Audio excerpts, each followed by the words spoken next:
Sürücülərin nəzərinə bu yol məhz 2 gün bağlı olacaq. Həmin istiqamətli yollardan keçərkən diqqətli olun.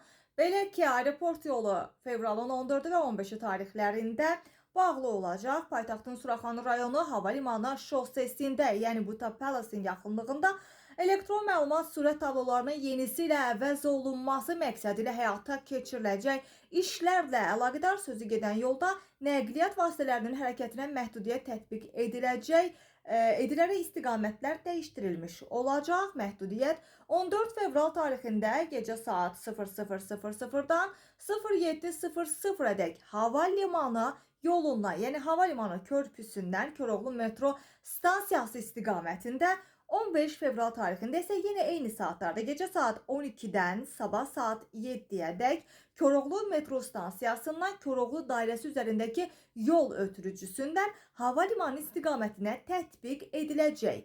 Ərazidə xidmət aparan Dövlət Yol Polisi əməkdaşları tərəfindən Mərdəkan şossesindən gələn sürücülər Zığ şossesinə, şəhər istiqamətindən gələn sürücülər isə Suraxanı rayonu Xanlar Ələkbərov və 14 iyul küçəsinə istiqamətləndiriləcəklər. Bundan əlavə sürücülər şəhərdən hava limanı istiqamətinə alternativ olaraq 8 noyabr prospektindən Zığ yoluna keçməklə də hərəkət eləyə biləcəklər.